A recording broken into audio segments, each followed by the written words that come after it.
Queridos irmãos, primeiro domingo da Quaresma é o domingo em que tradicionalmente os catecúmenos eram exorcizados. Por isso, tradicionalmente nós sempre meditamos sobre este encontro de Jesus com Satanás, as tentações. E por isso, a primeira e a segunda leitura nos colocam no contexto do sacramento do batismo. O dilúvio, as águas que purificam a humanidade, evocado na segunda leitura da primeira carta de São Pedro, em que ele diz que a água corresponde ao batismo, que hoje é a vossa salvação. Pois o batismo não serve para limpar o corpo da imundície, mas é um pedido a Deus para obter uma boa consciência. Em virtude da ressurreição de Jesus Cristo, ele subiu ao céu e está à direita de Deus, submetendo-se a ele anjos, dominações e potestades. Ora, portanto,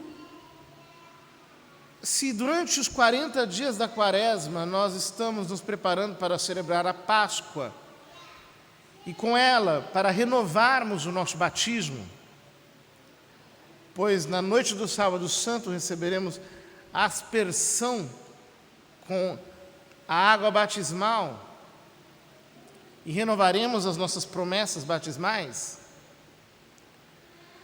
nós não podemos esquecer que parte integrante dessas promessas são as 3 renúncias que nós fazemos no início da liturgia batismal, quando o sacerdote pergunta: renuncias a Satanás e a todas as suas pompas e a todas as suas seduções? E nós respondemos: renuncio. Não pode haver adesão a Cristo pela fé sem que nós antes não tenhamos jogado fora aquilo que não convém a Cristo. São Paulo diz que não pode haver aliança entre a luz e as trevas e nenhum consórcio entre Cristo e Belial. Ele diz isso na carta aos Coríntios, na segunda carta aos Coríntios, em que ele nos exorta a permanecermos não apenas fiéis a Cristo, mas a quebrarmos todo o laço com aquilo que não é de Cristo. É aqui que nós precisamos lembrar a doutrina da Igreja e das Sagradas Escrituras. O diabo existe. A sua existência é constatada pelas Sagradas Escrituras e afirmada pela fé da Santa Igreja. Mais atualmente, nos 2 últimos séculos, alguns teólogos começaram a colocar em dúvida a existência do demônio, tratando-a como uma espécie de mitologia. Isso começou mais fortemente quando os exegetas, ou seja, os estudiosos da Sagrada Escritura, desenvolveram o método histórico-crítico, que tem os seus proveitos, mas que também teve os seus excessos ao longo da história.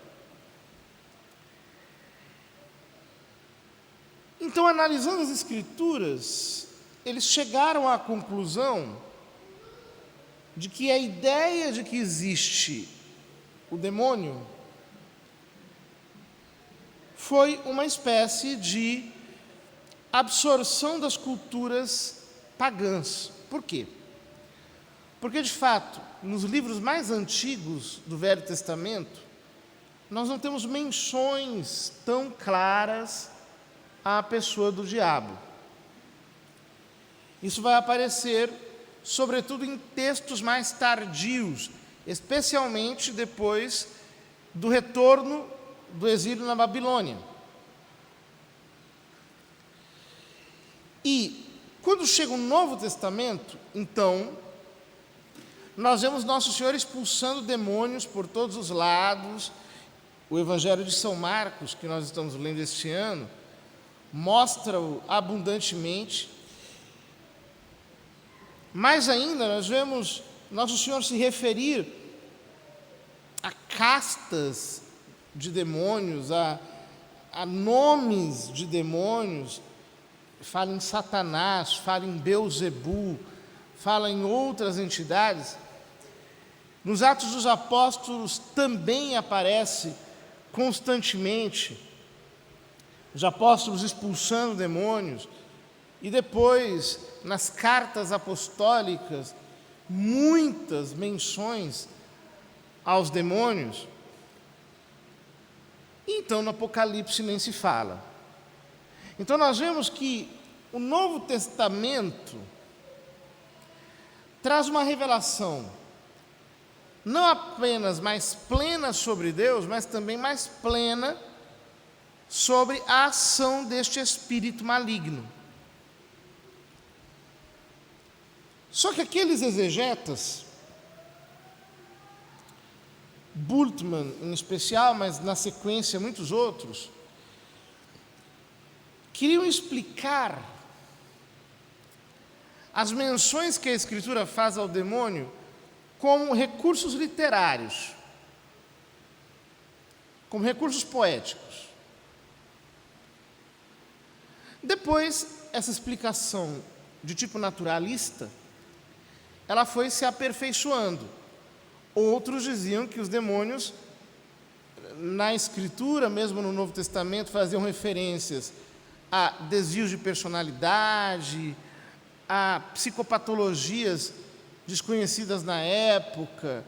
Então, deram uma explicação psicologista para a ação do demônio. E isso, até hoje, há muita gente que pensa assim.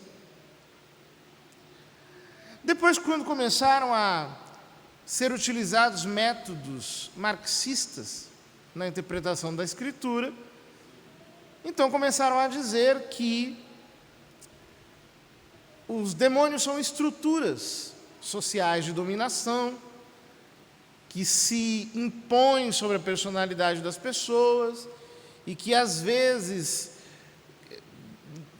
criam um determinado tipo de psique e as pessoas começam a agir dentro de um comportamento mais ou menos demoníaco, ou seja, são modos para dizer que os demônios não existem.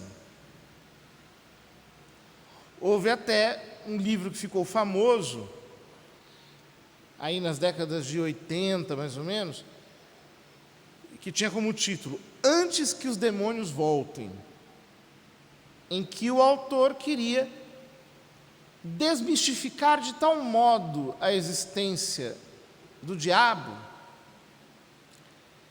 que ele praticamente, ou naquele livro de maneira total, foi relegado à inexistência mesmo.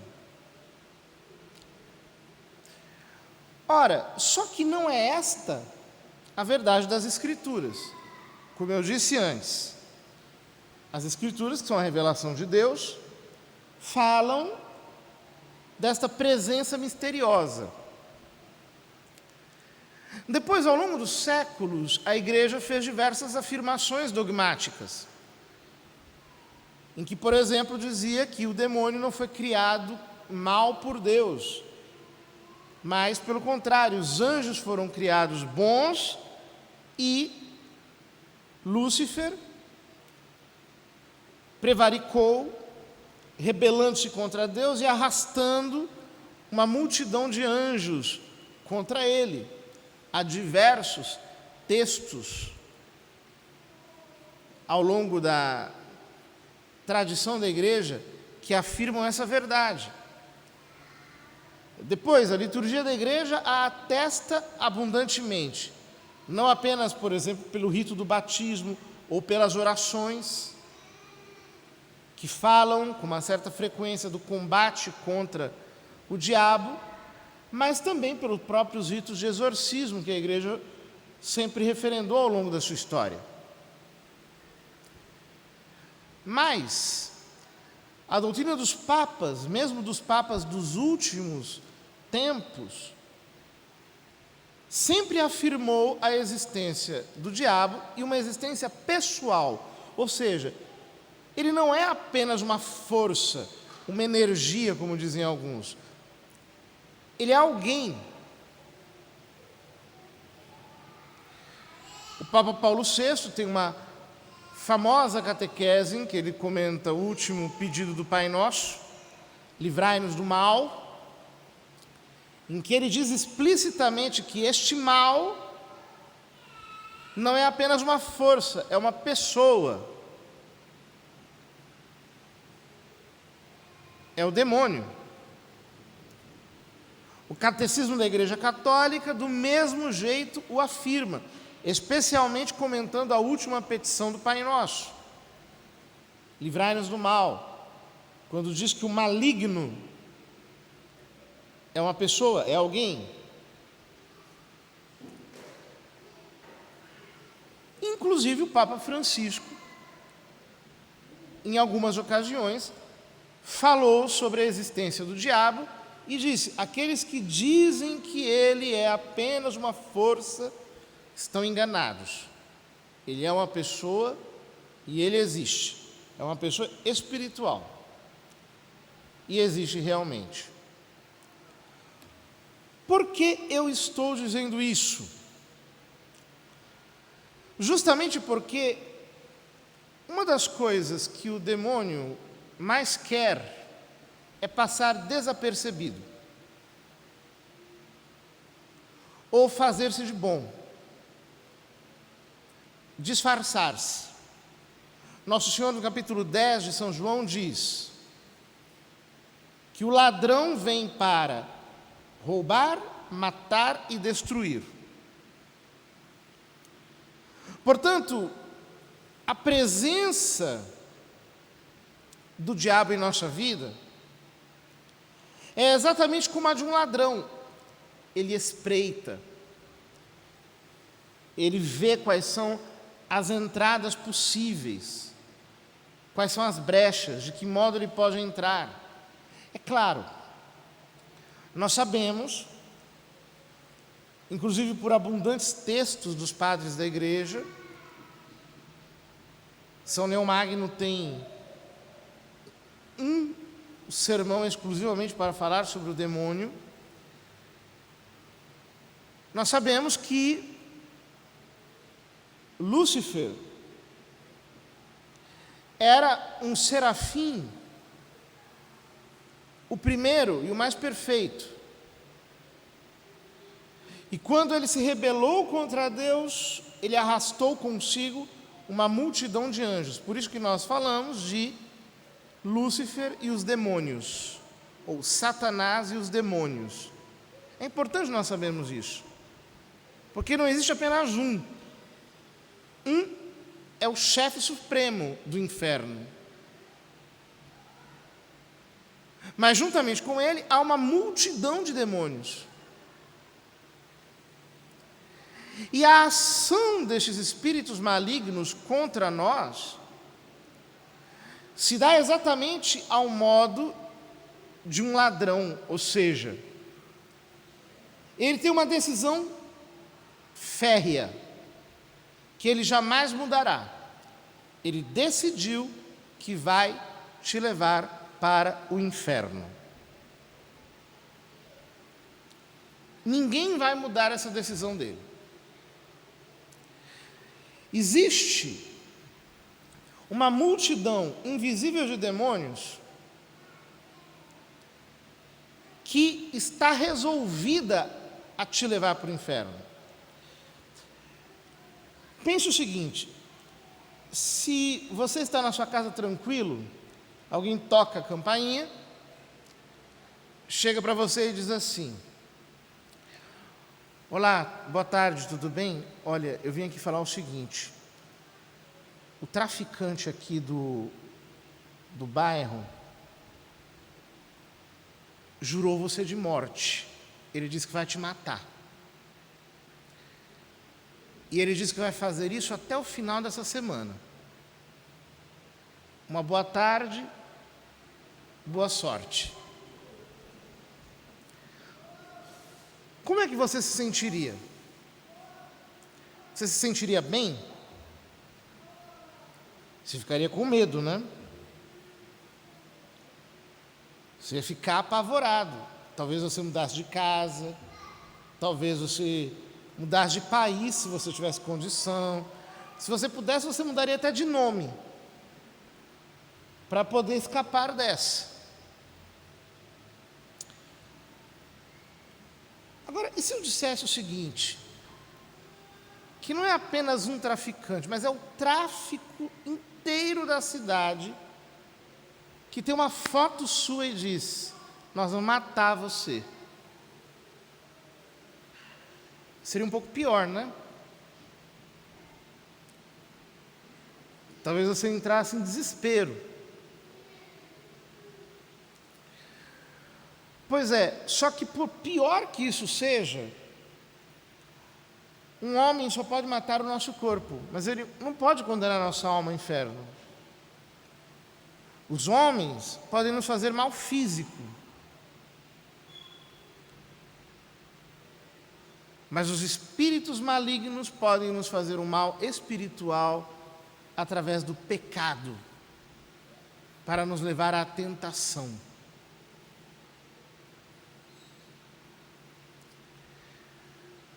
O Pai Nosso, na versão de São Mateus, diz: não nos induzas à tentação. E o texto grego dá a ideia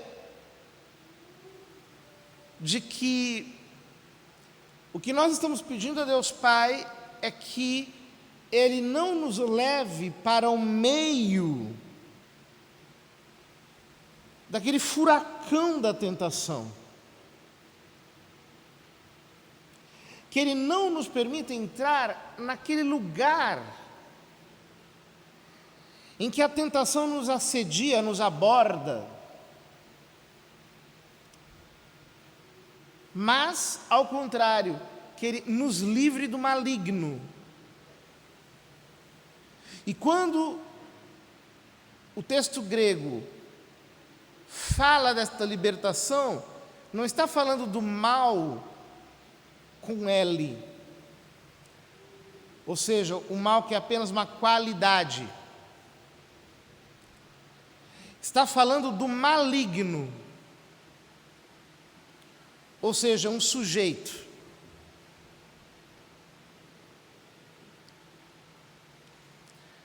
Ora, queridos irmãos, nós vivemos em tempos nos quais a cultura está sendo levada a conviver de modo muito pacífico com o demônio. Há tempos atrás eu fiquei bastante chocado quando a Netflix começou a oferecer o seriado americano Lúcifer. E muitos jovens assistindo, adolescentes.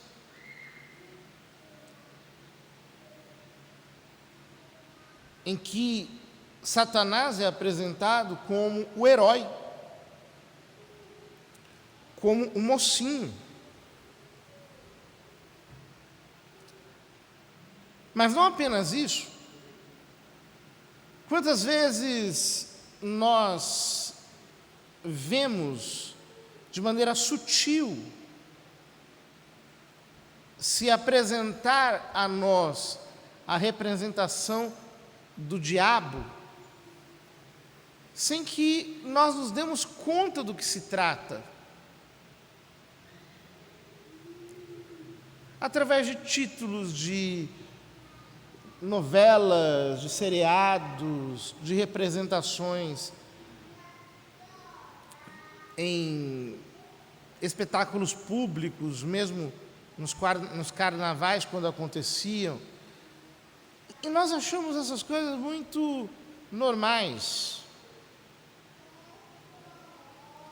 Pois é, isso está calculado para nos dessensibilizar, para alterar os valores na nossa mente, para que nós tratemos o diabo como se ele fosse apenas um folclore, em que ingenuamente ele vai penetrando na nossa vida, através de símbolos, através de imagens. Nós somos seres com uma profunda sensibilidade semiótica, ou seja, os símbolos falam ao nosso coração de uma maneira, às vezes, não racional. Eles passam sem que nós os racionalizemos. E é um fato que a nossa sociedade hoje está tão embrutecida, está tão demonizada, porque acabou assimilando aspectos demoníacos sem perceber. A violência, os discursos propriamente de verdadeiro ódio, as propagandas contra os laços de amor mais puros que existem, contra Deus, contra Cristo,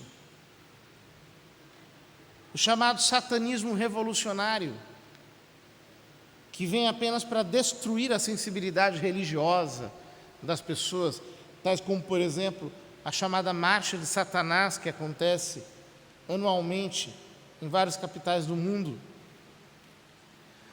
São todos exemplos de como nós estamos sendo manipulados para perdermos a aversão por esta pessoa maligna que é Satanás. Ora, você me pergunta, como é que eu posso andar longe do demônio?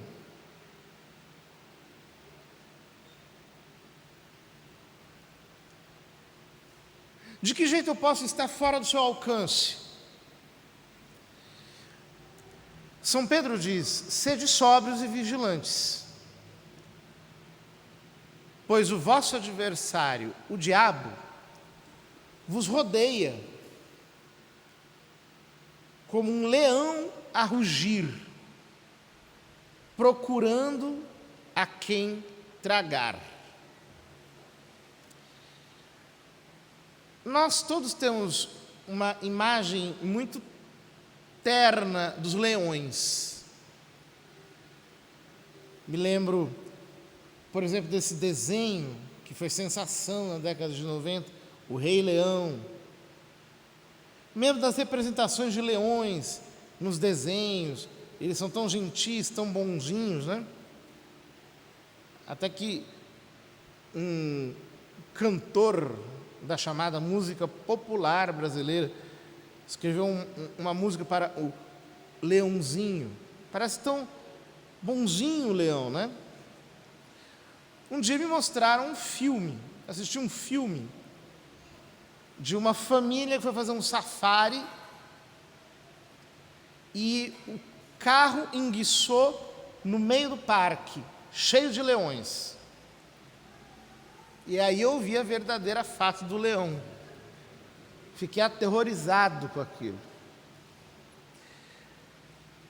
Quando São Pedro diz que o diabo nos rodeia como um leão, ele está falando deste outro tipo de leão aqui, o verdadeiro, não o leão da Disney, o leão real. Mas ele diz antes, sede sóbrios e vigilantes. Ou seja, um cristão precisa viver uma vida mortificada. Não adianta você se comportar como uma espécie de caça-fantasmas, em que você coloca 30 rosários no pescoço, sai com um tubo de água benta, com um saco de sal, com não sei o quê, uma cruz na mão e vai.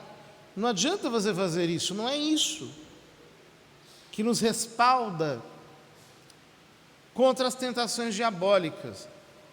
Sóbrios e vigilantes, ou seja, nós temos que levar uma vida sóbria, mortificada, uma vida equilibrada, e ao mesmo tempo uma vida vigilante, que demanda, portanto, prática sacramental e vida de oração, que nos mantenha em contínuo ambiente sobrenatural. O que é um ambiente sobrenatural? Não é um ambiente que tem uma energia assim, que você diz, nossa, a aura dessa casa está amarela, como dizem alguns esotéricos. Não é isso.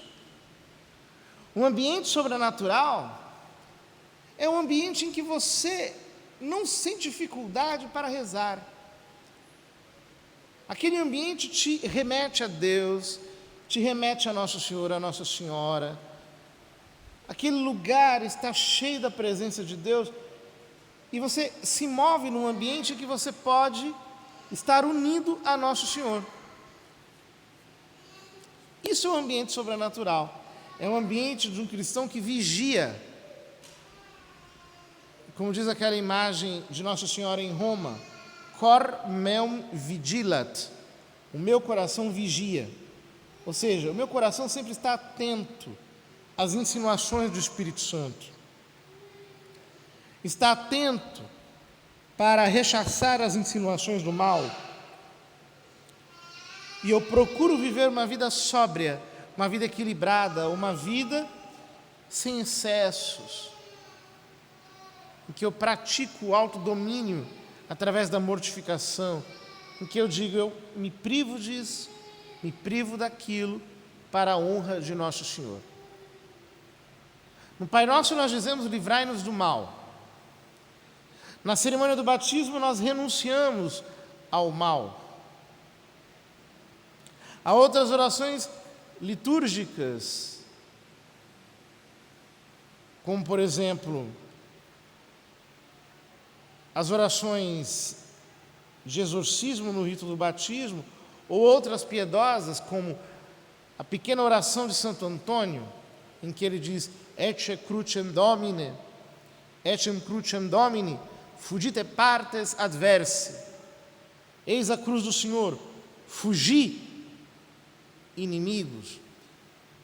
Ou outras tantas orações que nos foram ensinadas pelos santos, que podem nos servir como instrumento para repelirmos a ação maligna quando nós nos sentimos especialmente atacados. Isso não é algo que precisa ser feito apenas para o sacerdote. Nosso Senhor diz no final do Evangelho, estes sinais acompanharão os que creem, expulsarão demônios em meu nome. Mas, sobretudo, nós podemos contar com a assistência dos santos anjos, dos santos arcanjos, que a igreja invoca nominalmente, o nosso anjo da guarda e todos os demais santos anjos que vêm para nos ajudar nessa batalha diária. Não sejamos ingênuos, queridos irmãos. Nós precisamos mais do que nunca estar atentos, porque se a Escritura diz que o mundo jaz no maligno, nesses nossos dias, a situação está muito pior. O cristão que quiser viver em graça de Deus terá muitas vezes de colocar-se numa situação de isolamento para não cair sob a influência dessas presenças hostis. Que Deus nos livre do diabo. Que nós não estejamos sob o seu controle.